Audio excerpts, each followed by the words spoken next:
Hello everyone and welcome to my first Let's Play cast. Today we'll be checking out Starbound.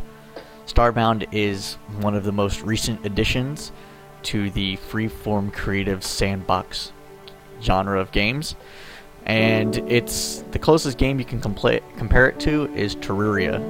Terraria is a 2D side-scroller version of Minecraft that has its own kinks and its own feel of play, which makes it unique in its own right.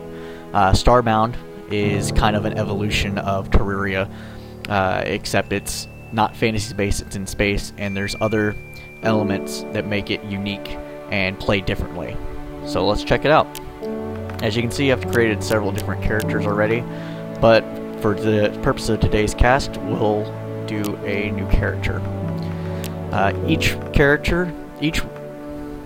new character can pick one of 6 races, and each race has its own unique feel and story. You can be a human, a bird-like race, a monkey-like race, both male and female for each, a plant-like race, a fish-like race, and a robotic-like race. Today we're going to pick fish because I haven't played it yet.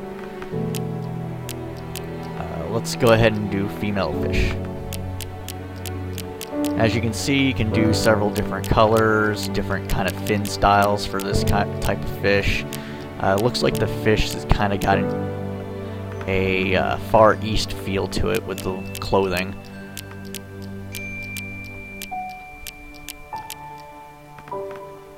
Let's go ahead with female. Let's make the shirt, make it look more female.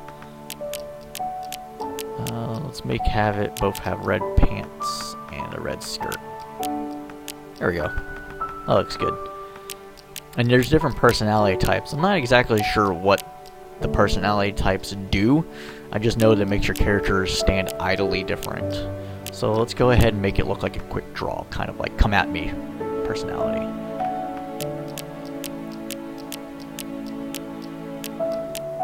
Let's go ahead and make the fish. Let's make it white.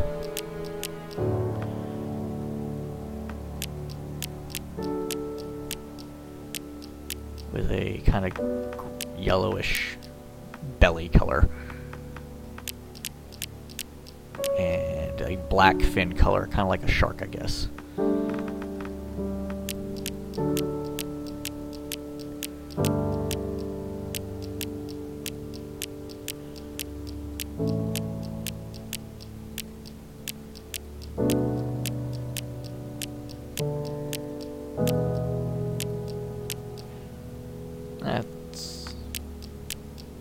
Let's go with that. That doesn't make any sense for fins, but hey, whatever. Let's name it Guppy. There's also several different play styles. Each play style has its own unique difficulty level, so to speak. With normal, you only lose pixels, which is the game's version of money. Hardcore, you lose both pixels and items upon death, so if you die you have to go back and recover all your items or lose them forever. And with permadeath, your character stays dead once it's dead. For the purpose of this podcast, let's pick permadeath, just because. Unlike Terraria, this game has a quest system to introduce you into the game.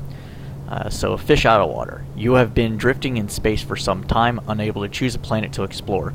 Finally, your ship has run out of fuel in orbit of an unknown planet, making your choice for you. Before setting out in search of fuel, search your ship's storage for a matter manipulator. Press E to interact with the object. Matter manipulator is always inside your storage container. Every race gets its own two-handed weapon. As you can see, this is a broken wave sword. There's a way to repair it later in the game to where it's not broken anymore, I'm sure. I haven't played it enough or done research on it to know for certain, but I would assume that that's the case. Matter manipulator is your very basic of basic tools. It's what you use to break down every block in the game when you first start off. It's slow, very slow. You get a flashlight, some torches, and you get seeds to grow your first food. Yes, this race gets a coral creep seed, and it gets wheat. to grow. Alright, once you have that, you complete your first quest. Now it tells you to explore the planet and create a crafting table, giving you a little more direction than Minecraft or Terraria does in the beginning of each game, and tells you basically how to progress. Basically, one thing I should mention before I visit this planet: each of the planets, from what I can tell, are randomly generated. Everything from the creatures to the type of other sentient beings that you can find on the planet who may or may not be exploring, may or may not be hostile to you. As you can see, there's a book that tells you the basics of the game. Control Yourself tells you the controls. The Hytol introduction tells you about the race, so let's go ahead and read that before we go exploring. Hytol, a proud amphibious species, were concerned with beauty.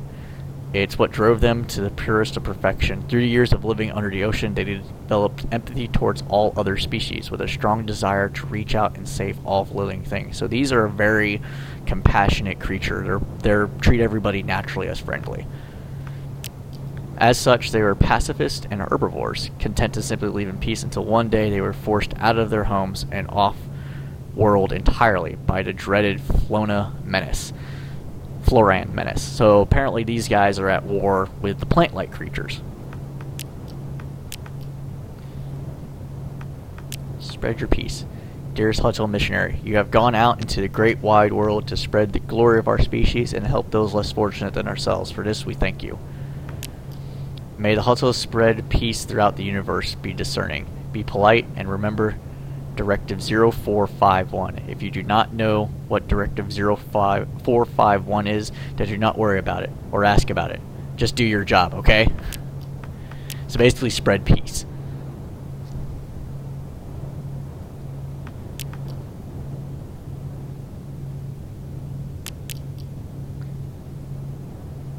It's not quite what you're looking for. A scan indicates that indigenous species are not cultured as yourself, but that's been the case for the last 403 planets. You sigh. Perhaps you can help enlighten the savages below. It's a hard life being so stylish.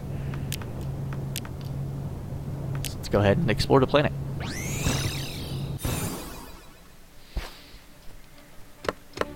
Alright, like Minecraft and other games, your first basic task is to create a workbench, which requires wood to build. As you can see, the matter manipulator is very slow in chopping down trees. And I have no idea what kind of tree this is. It's the first time I've seen a tree like this, with this type of bark and foliage. So, I don't know how fast it would grow if we were to plant it, or anything like that. So we're just going to explore a little bit. Oh, first hostile creature.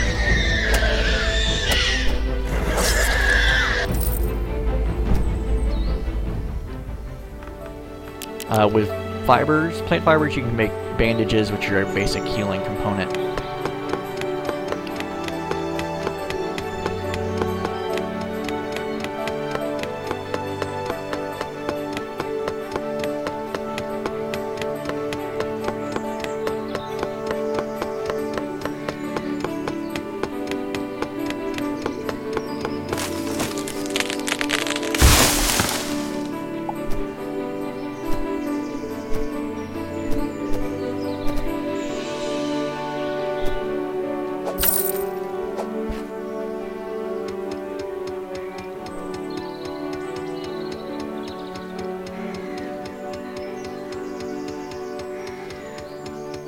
I'm gonna make some bandages first before exploring everywhere, so I don't die as quickly in the podcast sooner than it should happen.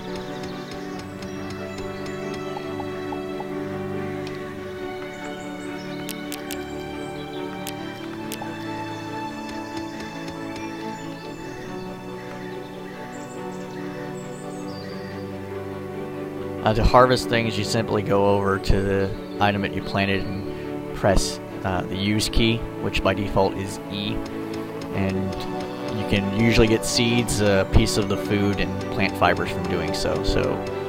And plant fibers are of course used to create basic equipment such as the ones you start with that I'm wearing right now. As you can see in the inventory, you get a social slot as well as combat slots. So if you wanted to keep the look that you created at the beginning of the game, you're free to do so by simply putting it into the social outfit slot.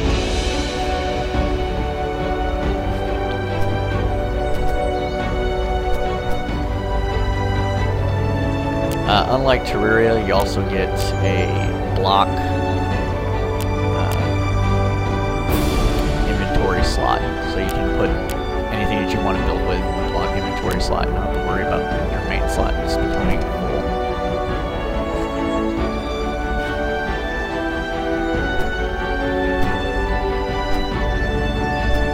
Another good thing about this game is that you also can harvest everything faster once you get a more advanced crafting or harvesting tool by simply clicking on it, and it hits more objects at the same time.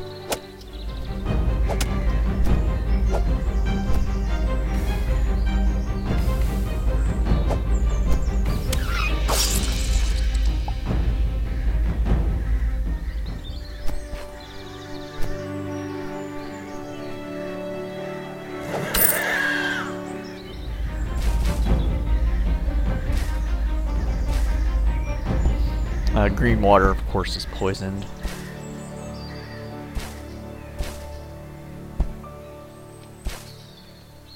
Makes you take damage over time, as you can see. I'm now taking damage over time.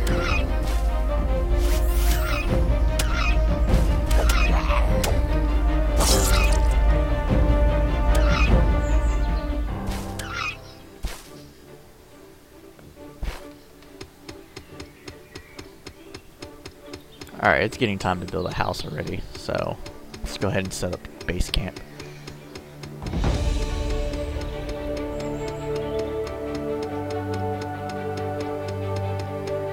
I don't like setting up base camps near natural cave formations simply because it makes exploring the underbelly of the world easier.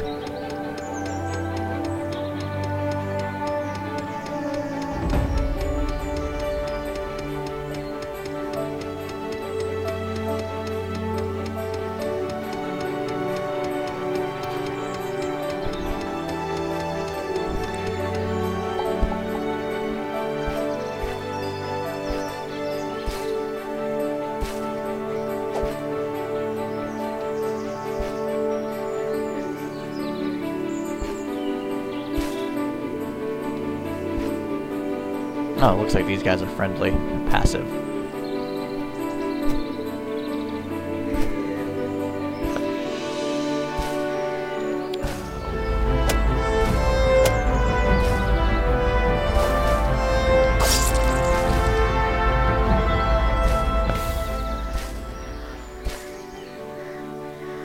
I'm gonna set up base camp here. There's natural resources there. Looks like there's coal, maybe copper, so gold's right there.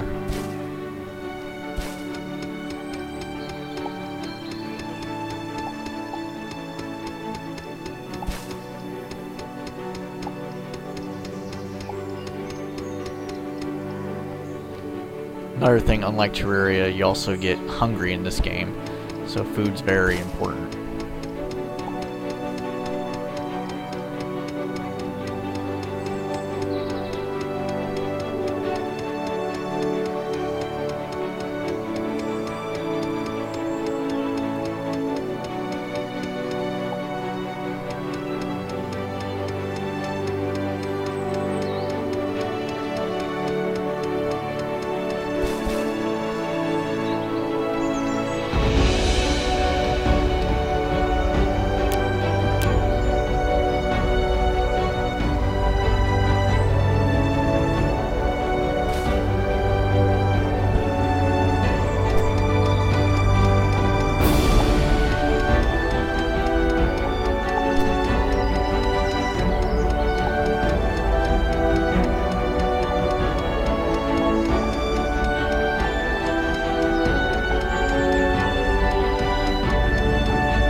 Another thing different by Terraria is that, see, there's a 4x4 block here. It makes placing extra ground much faster and easier.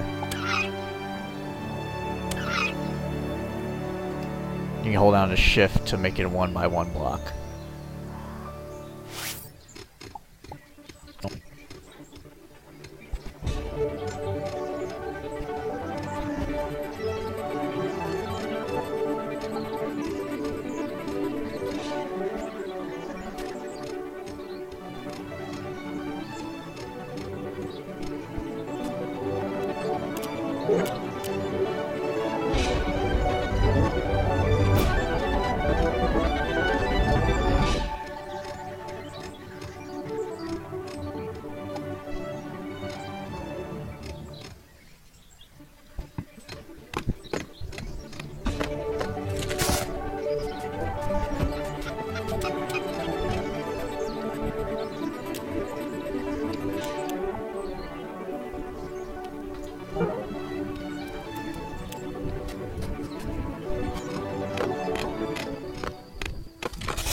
Oh.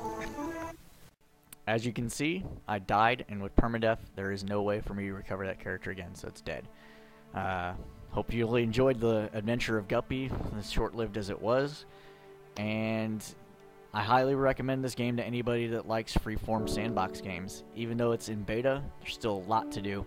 I guarantee that if you like those type of games, you'll put in hundreds of hours into this easily, especially if you enjoy Terraria.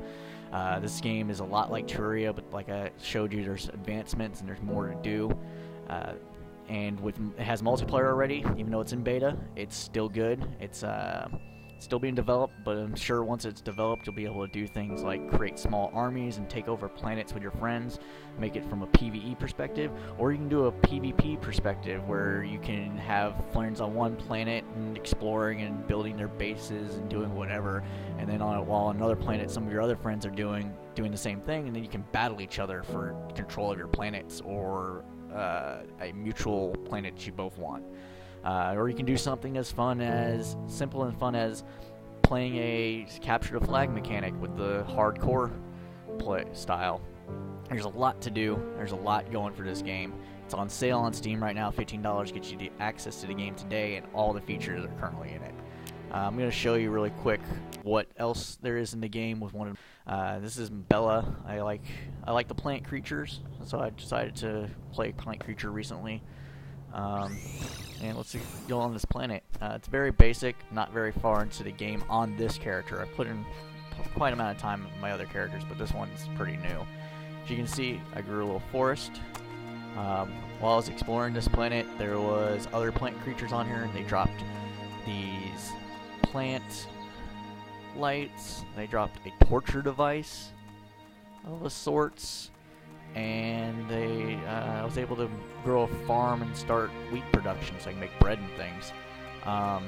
As you can see by me examining the different types of things that I have around, each race has its own way of talking.